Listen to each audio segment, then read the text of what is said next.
HOA Karen banned my elderly dad's radio, got convicted of harassment. My dad, Henry, was 78 years old, a man of quiet habits and simple joys. Every evening, he'd sit on his porch in our sleepy suburban neighborhood, his old transistor radio humming classic country tunes. The soft twang of Johnny Cash was his escape, a reminder of his youth working on his father's farm. But Karen, our HOA president, decided that radio was a crime against the neighborhood's peace. She didn't just ask him to stop, she waged a war that tore our lives apart. It started innocently enough. Dad's radio wasn't loud. You could barely hear it beyond the porch.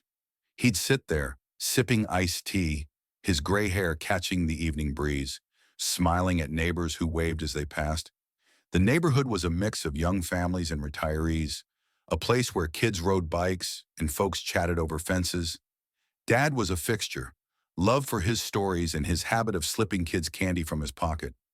But Karen, with her clipboard and her obsession with standards, saw him as a problem. Karen moved into the neighborhood 2 years ago, a self-appointed guardian of perfection. Her house was pristine white picket fence, manicured lawn, not a blade of grass out of place. She'd patrol the streets, noting violations, a mailbox leaning slightly, a car parked an inch over the line. Her emails were infamous, passive-aggressive novels about community pride. Most of us ignored her, but Dad's radio became her obsession. One evening, as Dad listened to Patsy Cline, Karen stormed up our driveway, her heels clicking like a metronome. "Henry, your radio is disturbing the neighborhood," she snapped, hands on hips. Dad blinked, confused. "It's barely on." "Karen, just some music to keep me company."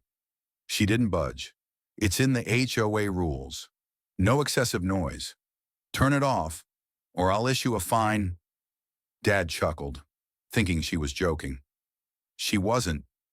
The next day, a certified letter arrived, demanding Dad cease disruptive behavior or face a $200 fine. I was furious. Dad lived on a fixed pension, and that radio was his lifeline since Mom passed.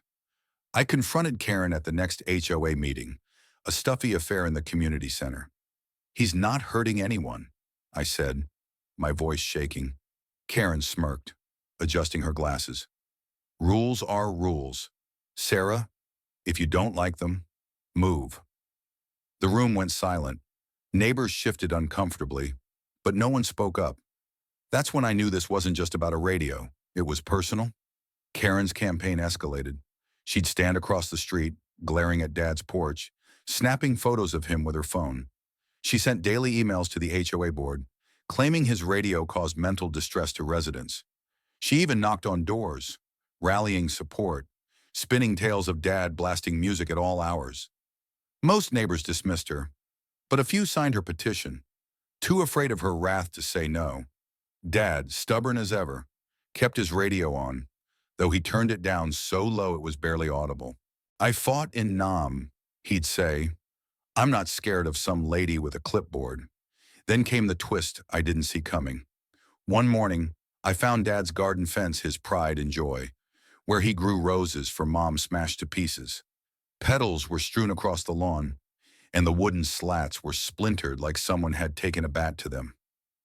Dad stood there, his hands trembling, staring at the destruction. "Why would someone do this?" he whispered. I had a sinking feeling. Across the street, Karen's car was parked, a smug bumper sticker reading, "Keep our community perfect." I couldn't prove it was her, but the timing was too perfect. A week later, a new neighbor, Miguel, approached me. He was a quiet guy, a mechanic who just moved in with his wife and toddler. "I saw something," he said, glancing around nervously. "That night your dad's fence went down. I was working late in my garage. Karen was out there, near your yard, holding something heavy. I didn't think much of it then, but..." His voice trailed off. My blood boiled. Miguel's confession was a spark, but I needed more to take her down. Karen's attacks grew bolder. She filed a formal complaint with the city, claiming Dad's radio violated noise ordinances. An inspector came, listened to the faint hum of Merle Haggard, and left, shaking his head. "This is a waste of my time," he muttered. But Karen wasn't deterred.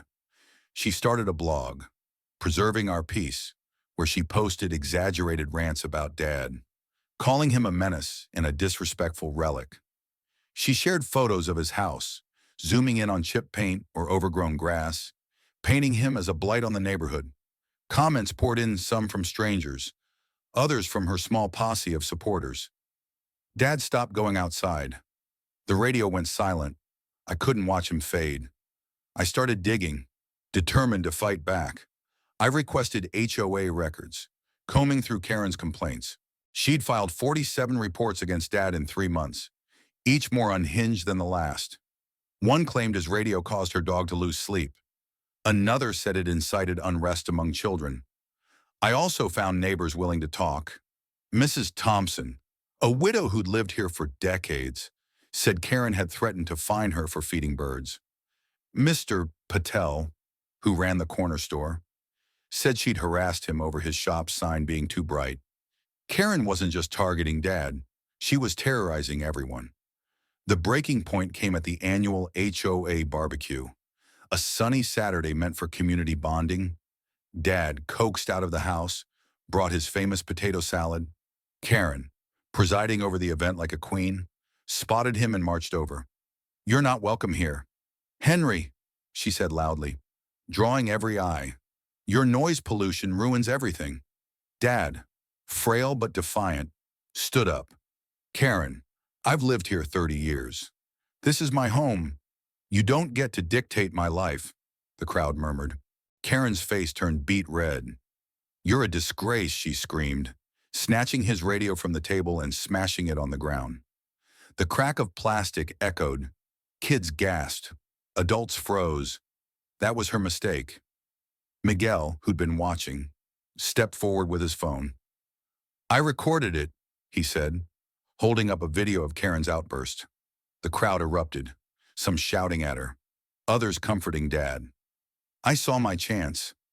"This isn't just about a radio," I said, my voice carrying. "She's been bullying us all. It's time we stand up." Neighbors nodded, their fear giving way to anger. Mrs. Thompson spoke up, recounting Karen's threats. Mr. Patel joined in, detailing her harassment. Even Karen's few allies looked shaken. We didn't stop there. With Miguel's video and the neighbors' statements, I filed a harassment complaint with the police. The HOA board, pressured by the outcry, launched an investigation. They uncovered Karen's abuse of power, falsified reports, unauthorized fines, even emails where she bragged about teaching Henry a lesson.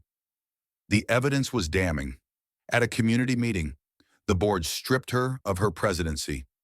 Cheers filled the room as she sat, stone-faced, realizing her reign was over.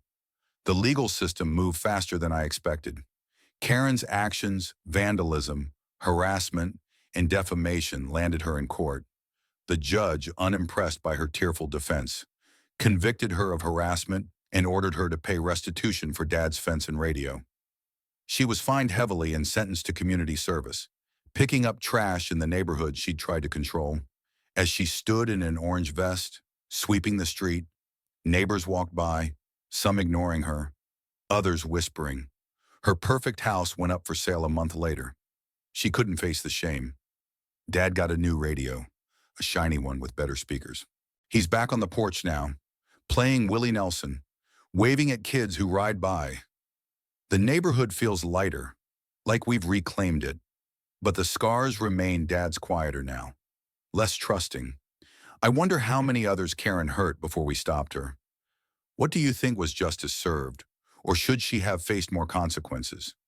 Share your thoughts. Let's talk about what's right and wrong here.